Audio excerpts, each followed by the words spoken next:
morning. Welcome back to the Changing Rooms podcast here at the EverLearner. Andy and myself are joined this morning by Dr. Emma Ross, who is a sports scientist and a former head of physiology at the EIS, and she is now one of the founders of the Well HQ. Elle, my colleague, and I were fortunate enough to hear her inspiring keynote at the recent Fabisia P and Sport conference over in Malaysia. And both Elle and I, we came out, honestly, we were so inspired and really passionately sort of discussing the themes that you mentioned, Emma. And we really wanted to take the conversation a little bit further, which is why we are really lucky that you've joined us this morning to talk a bit more about that. So firstly, Emma, if I can ask you to sort of introduce yourself and tell us a little bit about your story about the Well HQ and how that started. Yeah, thanks, Kim. And it was really nice to meet you in Malaysia. It was actually a brilliant conference, wasn't it? And lots of energy and actually lots of engagement and reception with some of the content that I was delivering, which we'll get into, I'm sure, in this discussion. So my story is I started off after I'd done all my studies in sports science. I did my PhD and then I taught. So I taught at university. I taught sports science, mainly sports science students, some sports medics and physios. And so for about 8 years, I was an academic and a researcher. And then I was really keen on translating research into practice. I often felt that in academia, particularly in sports science, there was a bit of a disconnect between what we were kind of the information we were generating in laboratories and in academic institutions and what was really useful for the coach or the athlete or the teacher, for example. So that was kind of my focus over the course of being a researcher, was trying to be more applied, which I think then led me to be asked to join the English Institute of Sport, which is now called the UK Sports Institute. It's the science and medicine arm of the Olympic and Paralympic system. So I headed up the physiology team there, and we had practitioners who were based across all sports, funded by the Olympic and Paralympic programs, which was brilliant because what it meant for me was that I got to understand kind of the physiological determinants of success in sailing, in boxing, in cycling, in athletics, in swimming. And that's as a scientist, that's really geekily quite fun because you get to really understand the ins and outs of all these different sports. Um, and it was only then, actually, when I was working in that high performance environment that I started to become really interested in the female athlete. And I started asking questions around how well we supported our female athletes in that system. Obviously, we were physiologists. We were very interested in, how to optimize the physiological performance of an athlete. Yet I'd been there by this time about 4 years, and I hadn't heard anyone talking about things that were quite exclusive or sort of different in a female's physiology, things like her menstrual cycle hormones, breast support, pelvic health, how fueling might be different in females. And then also layered onto that, I could see that the system was quite male dominated just by the nature of the fact that there were lots of male coaches, lots of male performance directors. And so even the environment that was being created in sport, I felt like probably didn't have as much consideration of what it was like to be a female athlete in that space. So I started asking those questions and found that actually it was something that hadn't really been considered or put in the spotlight. And then really I made it my mission to change that because I was so, we were so obsessed in the whole system with marginal gains at the time. Making the skin suits more aerodynamic or making the bike a gram lighter or, putting different feathers in a pillow so an athlete could sleep better, et cetera, et cetera. And here we were sort of overlooking some really important fundamental parts of what it is to be a female athlete. So I started that work and it was just a really interesting journey because as you can imagine, I was challenging some of the most highly performing teams and saying, I don't believe you've got it quite right yet. And that's quite a tricky place to be because, who was I to come in and say that? But equally, I was also hopefully presenting opportunity and that kind of, I guess, taught me a little bit about how to communicate and influence in this space because it can be quite a tricky conversation to tell people who have coached, Olympic medalists that there might be something else that they could consider. And also it was tricky for the female athletes because for so long they had really strive for equality in that space. So they wanted the same, the same funding as the men. They wanted the same coaching quality as the men. They wanted um, to really have access to all the facilities that the men had for so long, and so they wanted to be treated the same. And I was coming in and saying there are actually points of difference between us and male athletes, and they were like, don't say that because we're trying to get, the same media coverage. We're sort of trying to convince people that it doesn't matter that we're women. So again, that was how do we reframe the idea from those athletes that this is something that we need to hide and bring it out into the open as something that we could, by addressing it and acknowledging it and understanding it better, we could help them improve their performance. And so I did that for about 6 years and really loved it and was challenged by it, but really saw then the need for a broadening of the reach of that work. So I was obviously in this elite bubble, and those girls were actually really lucky or sort of privileged in a way because they had nutritionists and strength and conditioning coaches and technical coaches, and they had a really amazing support team. You only had to step, a very small distance outside of that elite bubble, even to high performing athletes in the talent pathway, to see they had none of that support, but also they were girls going through puberty on their way to trying to be an elite athlete, navigating tons of stuff to do with being female that wasn't being acknowledged.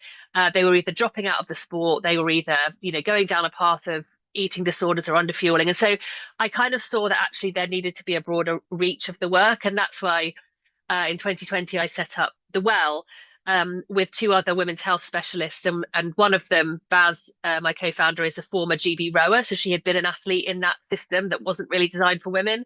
And then had become a women's health coach specializing in pelvic health, which is a really important component for women across our life stages. And then also co-founded it with Dr. Bella Smith, who was a GP with specialist interest in women's health and gynecology. So together we kind of covered off the science, the sort of athlete's experience, and the medical perspective.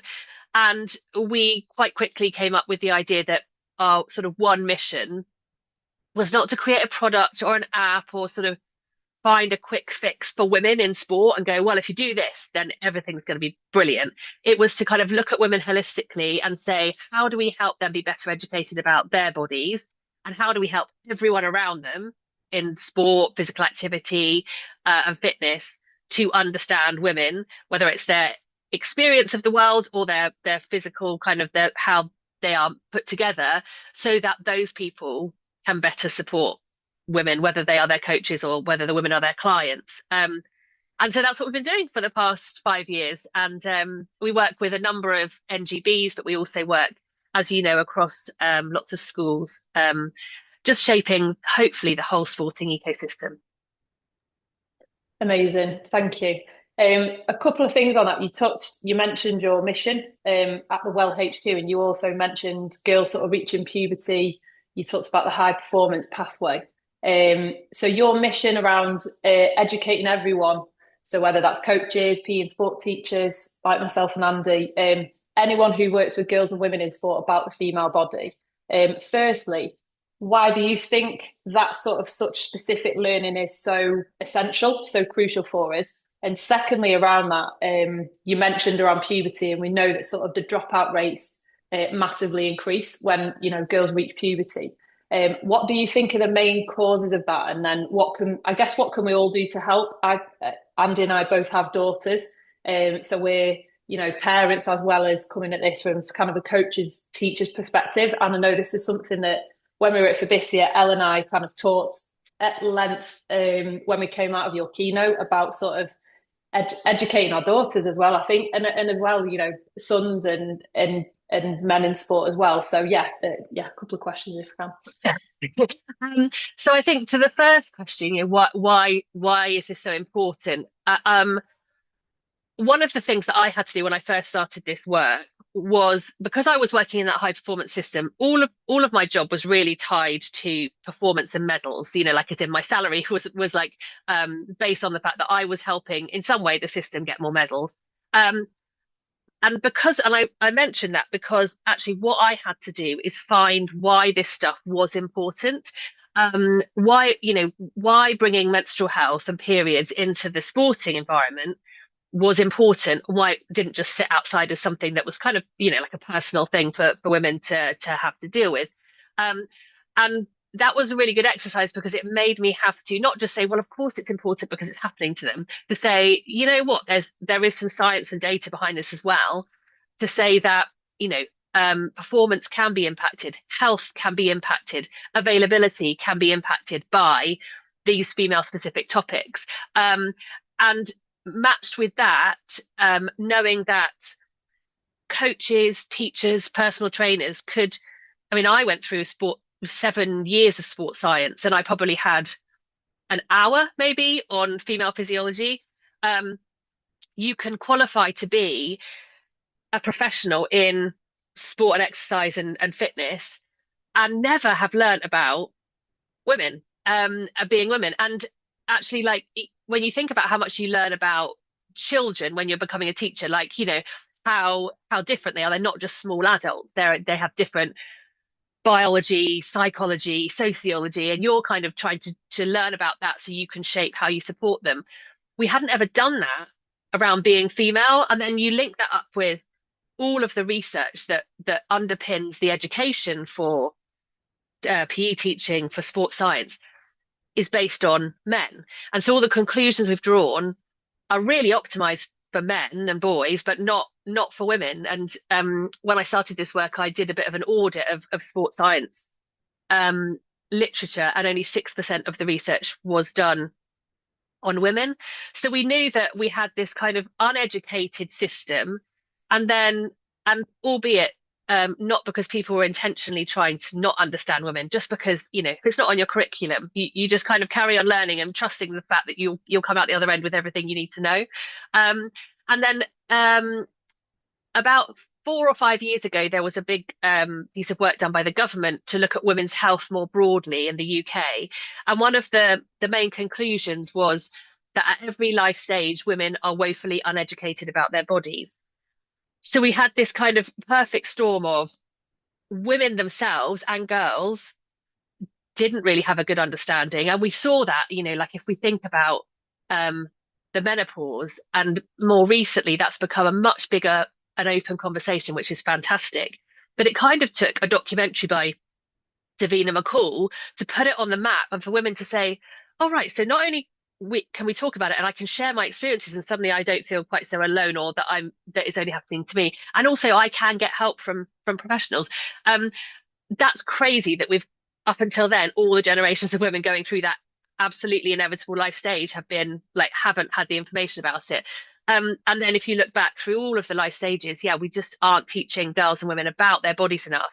So we had this perfect storm of the girls and women who didn't know enough about their bodies, and then the people who were trying to educate them in sport, physical activity, fitness, didn't know anything either. And so all of these topics were just being overlooked. And like I said, not sort of intentionally, and with this kind of like, well, we're just not gonna acknowledge women in this system just because it had kind of got overlooked. So one of the things we did very early on in the well was really try and define what those things were. So menstrual health, pelvic health, as I've said, breast health, fueling, injury risk and resilience, the different life stages. So girls going through puberty, women pregnant and postnatal, going through menopause, all related to exercise. Because as you said, Kim, like girls drop out of sport at twice the rate of boys during their teenage years. And that has been a really stubborn data point that hasn't shifted. And Sport England do an active life survey every year. So we've got a really good picture on how active girls and boys are, and women and men. And that's been a really stubborn data point. But we also know that other life stages for women are important for their relationship with physical activity. So lots aren't active after they've had children. Lots drop out of being physically active when they're going through the menopause. Yet we all know, PE teachers, people working in sport and exercise know that the best sort of longevity hack is to be active and to be physically fit across your life. And that's for your mental health and your physical health. And we know that it just provides so many important benefits that keep us healthy, but also healthy for longer in our later life. And that's really important because actually I think one of the things that I think I mentioned this in my keynote in Malaysia, one of the things that we can get fixated on in the school system is like performance, because that's something that we can market. That's something that's highly valued, particularly by parents who've got sporty kids. Like, are you going to be winning the matches and the regionals and all of this? But ultimately, most of those students who we're coaching, apart from the exceptional few that we do need to support in their pathway to elite sport, most of them are just going to be hopefully be lifelong exercisers. So how do we make sure? Because if we've got, 64% of girls quitting sport by the time they finish secondary school, that's 64% of girls who we've got to encourage back into physical fitness and physical activity at some point in their life. And that's really hard. So what can we do in the school environment to stop that happening? And I think that was probably the second part of your question, like what can we do? And I think it's really easy to reduce girls down to, like, oh, well, they're all skipping sport on their period, which, by the way, they are. Like, about half of girls don't do sport when they're on their period, but also half, 50% of girls have issues and concerns around their breasts as they're developing. They become embarrassed, they become painful, they don't know if they should be wearing a bra or not. And when they exercise, that's when those concerns become real, and it stops them exercising. And then you've got 40% of young fit girls who have pelvic floor dysfunction when they exercise. So they either have urinary stress incontinence or some dysfunction of the pelvic floor. It might be overactive pelvic floor, which gives them back and hip pain. 40%, that's huge. And then we've got girls who are comparing themselves to unrealistic media that feeds into then them having dysfunctional relationships with food. We know that food and fueling is so important for feeling energized enough, for motivated enough to exercise. You've got uniform and kit that isn't really designed for female bodies. So rather than reduce girls down to just one thing, what we're really keen on is thinking, how do we in schools create this environment which really acknowledges all the things girls are going through during puberty and really validates it? Because I think we can be quite like, oh, come on, girls, just get over that. Or, you've got a period, just get on with it.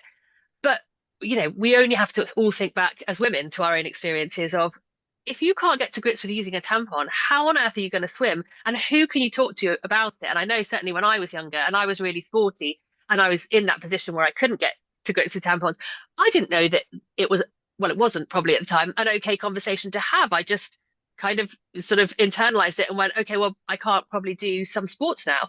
And that's crazy because actually there is, like there is so much we can do to help girls on any of those topics if they feel safe and confident enough to have that conversation without fear of judgment.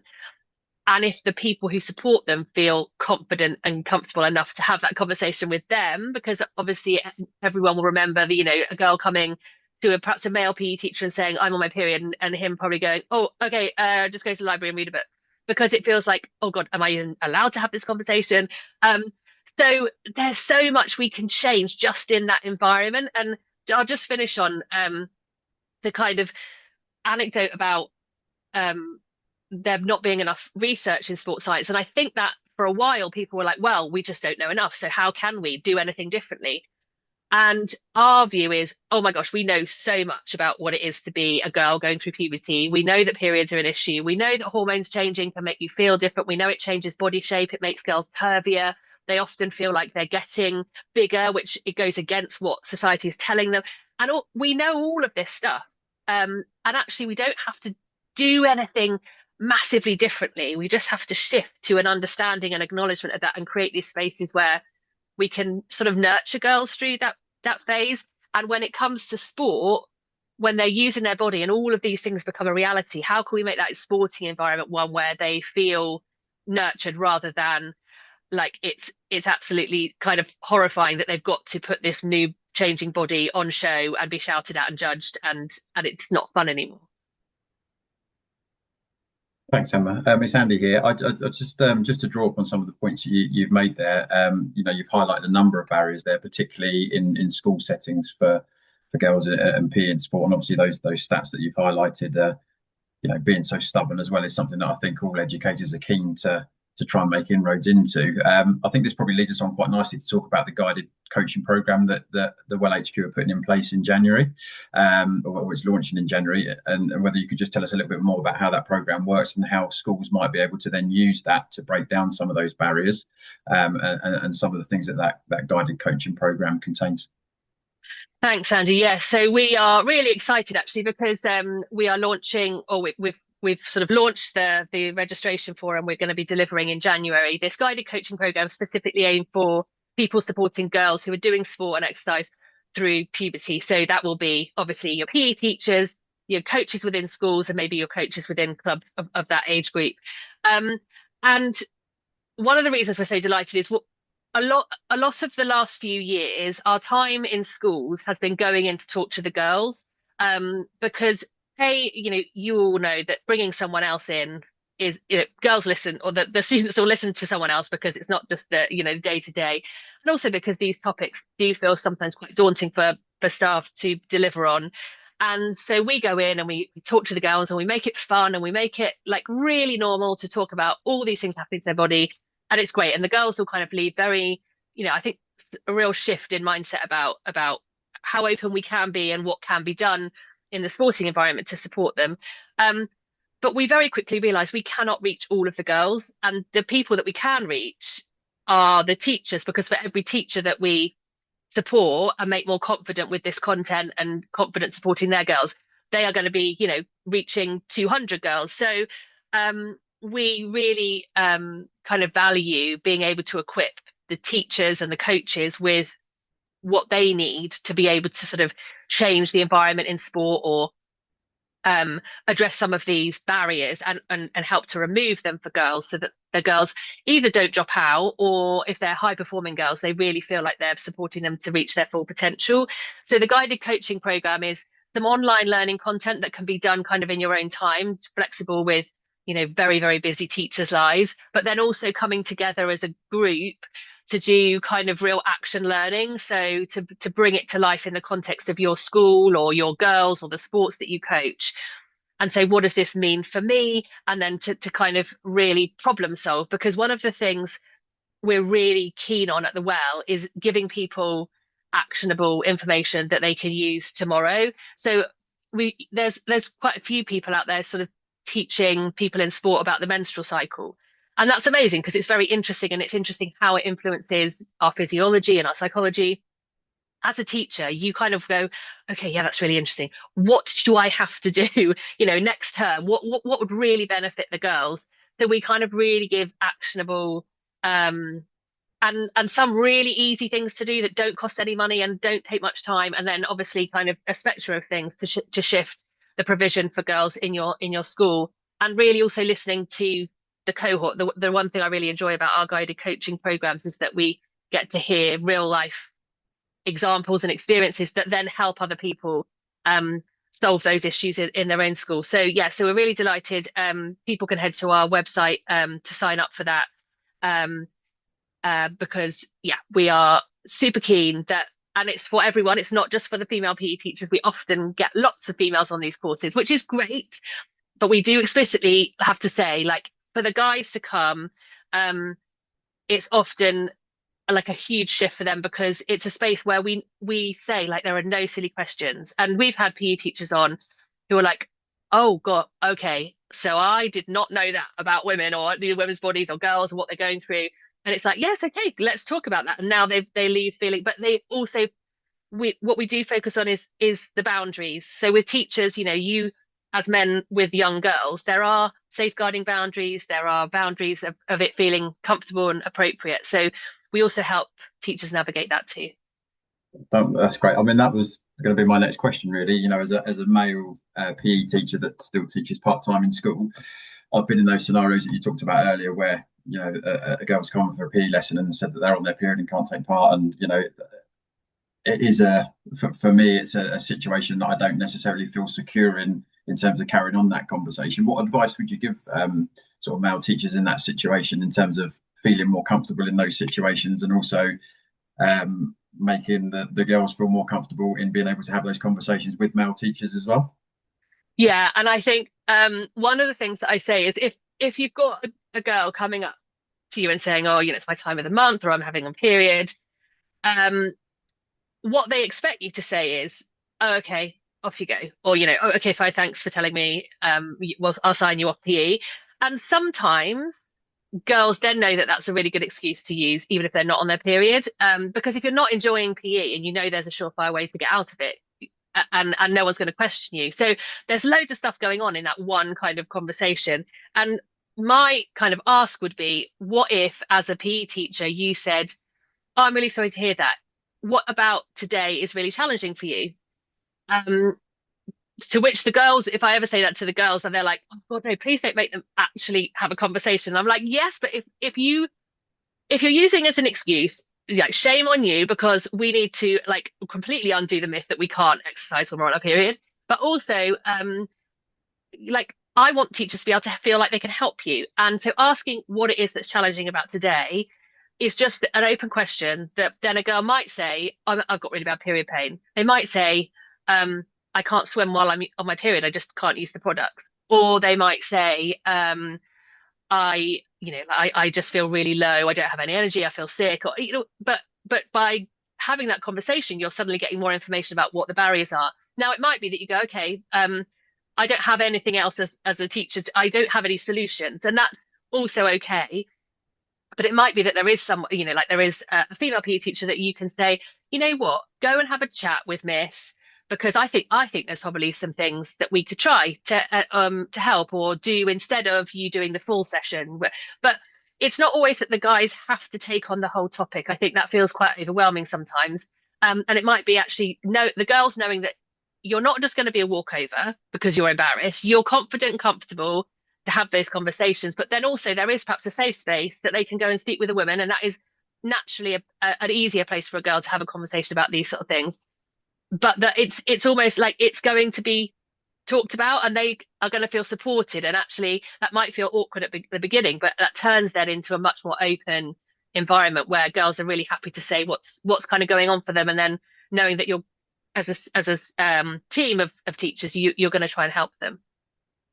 Great, thank you. That's great advice. Thank you very much. Just the last question for me really was just about in terms of the sort of education program. We're secondary school teachers, and that's where we tend to see that stats show us the dropout rate occurs.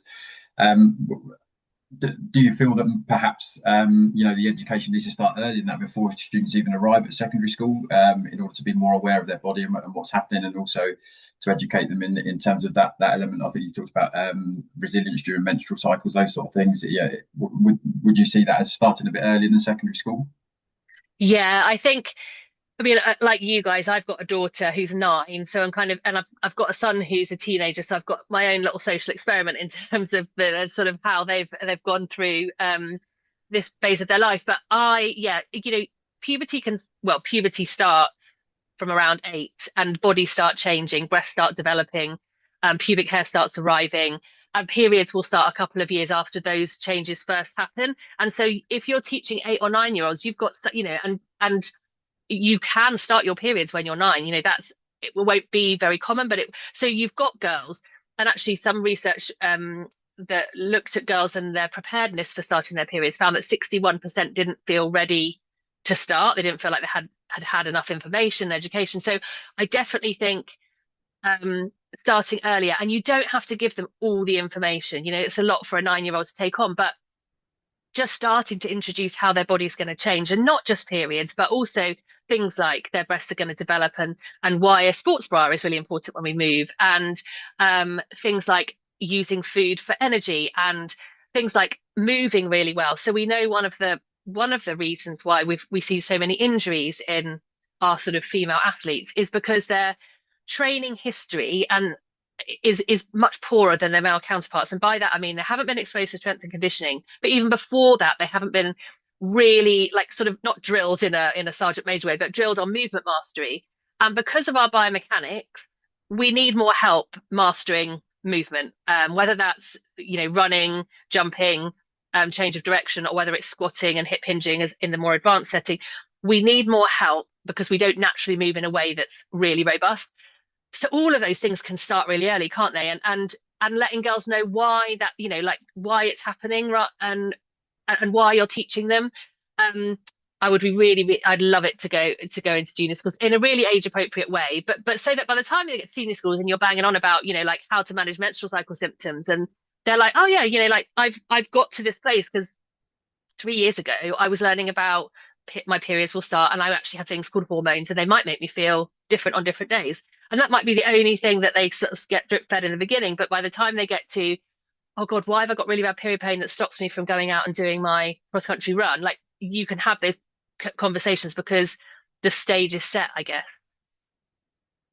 Yeah, and I guess by the time you get to secondary school, I'm thinking about sort of my own experience of being at school as well. Like that's far more normalized. You know, you've started to have those conversations when you're young. That like my eldest daughter is 8 in a couple of weeks, so I'm kind of coming up to this sort of point in time. But yeah, while you were talking, Emma, I was just thinking about my own school experience in secondary school as a teenager and being on swimming. And that was a very, very common thing was, you know, if you're on your period, you can't swim. Like that was the perception. And I think at the time, obviously, that PE and sport teachers that I had were, you know, wouldn't have been spoken to about that or wouldn't have been, you know, and that was kind of the given. And I think the girls probably were then like, oh yeah, you know, every time this happens every month, then yeah, we don't swim. And obviously some saw that as a real positive. And yeah, and I'm thinking about the conversations that I've had as a PE and sport teacher as well, with obviously lots of girls where, you know, you want them to feel comfortable in speaking to you, particularly I think as a female teacher.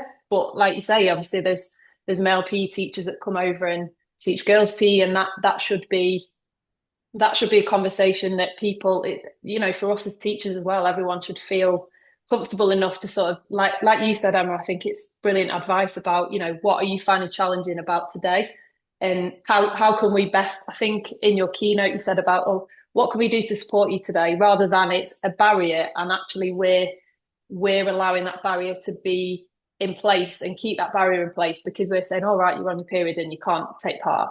But actually, you know, like if someone, the same as if someone said to you they weren't feeling great, well, actually, what can we do? You know, can you manage the first bit, or let's see how you're feeling? Right, you know, and like you say, opening that conversation. You touched on injury as well, Emma. Have you seen? I know you've done lots of work with the Women's Super League, for example, and obviously, you know, women's football is a sport that's massively sort of grown in popularity over the past few years in particular. Do you see, is there a sort of variety of approaches that you see across the different sports that you work with? Yeah, so there are. I think the WSL example that you used is our kind of gold standard because as a league, as a professional league, and they've only been professional for a couple of years, they really invested heavily in this space, as in not just money, but just actually people, focus, time.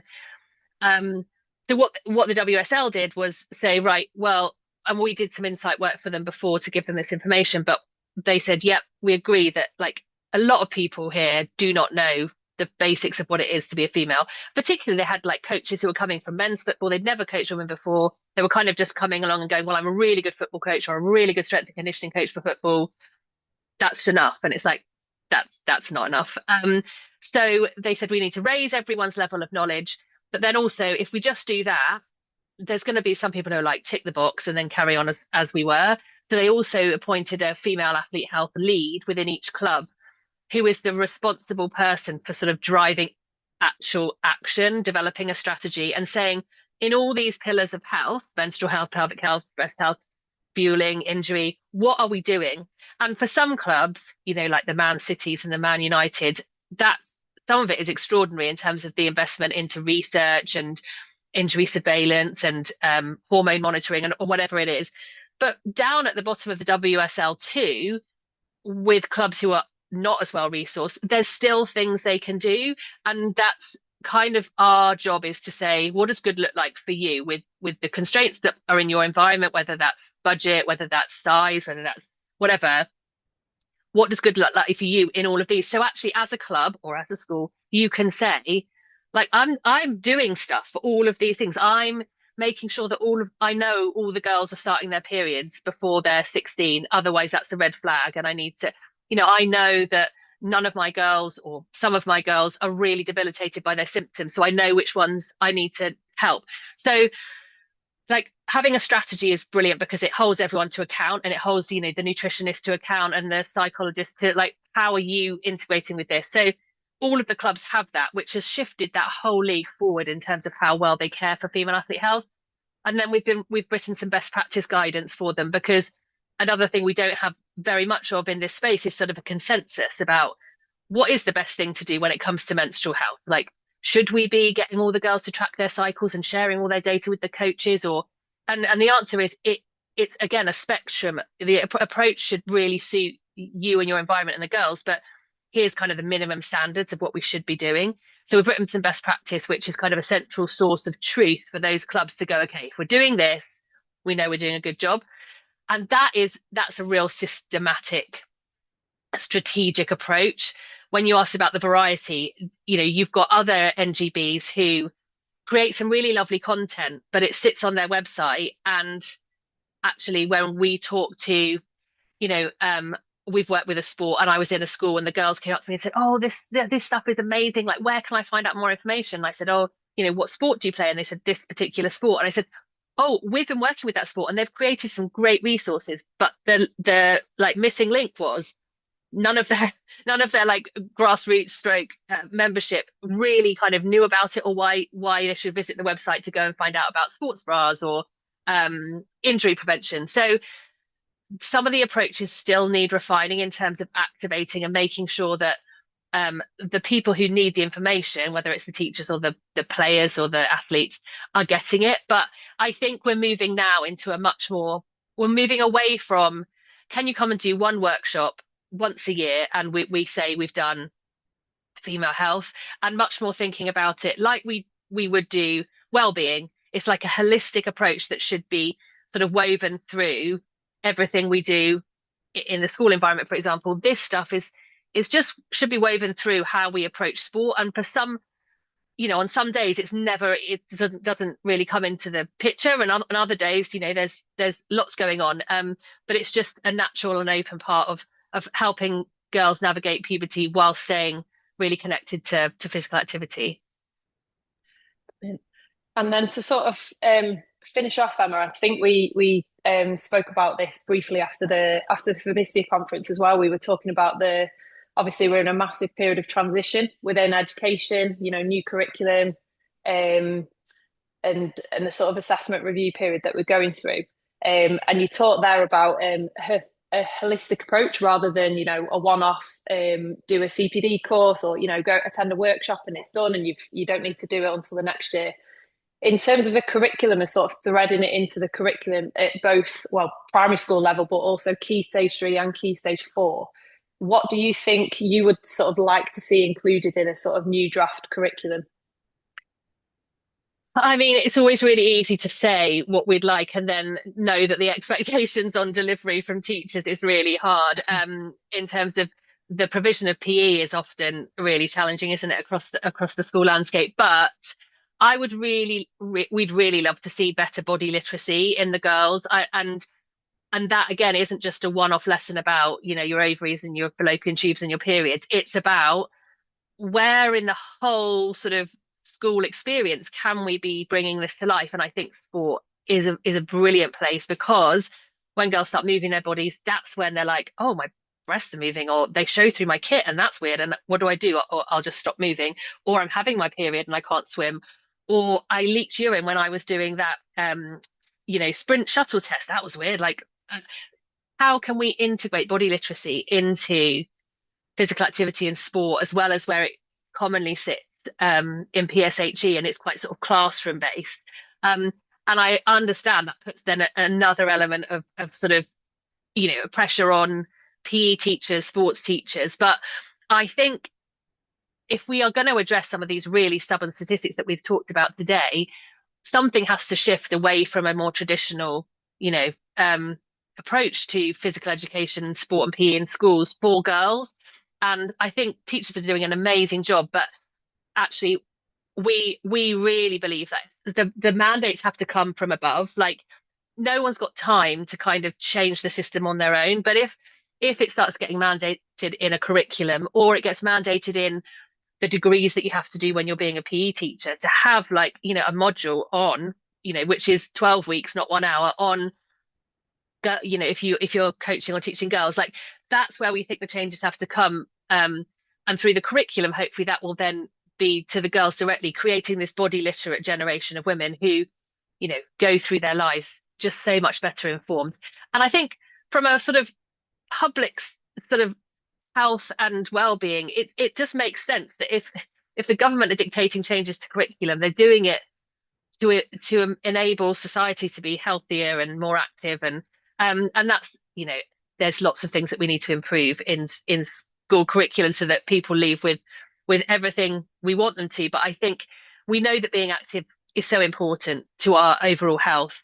And we know that the burden on the health system is largely down to things that can be helped with being physically active. So it feels like a really important part. And if the thing that is holding girls back from being physically active all their lives is some of these things related to their female body, then it feels like that should start to be integrated into the curriculum more broadly than just one lesson in PSHE.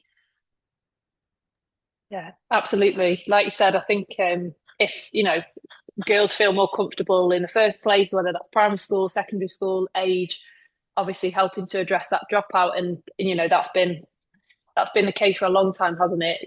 And like you say, we're aware of that. It's just sort of changing that narrative around actually, what are we as PE teachers, as coaches, society, sort of what can we do to sort of address that? So yeah, thanks very much for today, Emma. Really enjoyed the conversation. And if you'd like to hear, learn more about the guided coaching program, please go to the Well HQ website and get in touch. Yeah, thanks very much for your time, Emma. Great to talk to you guys. Thank you.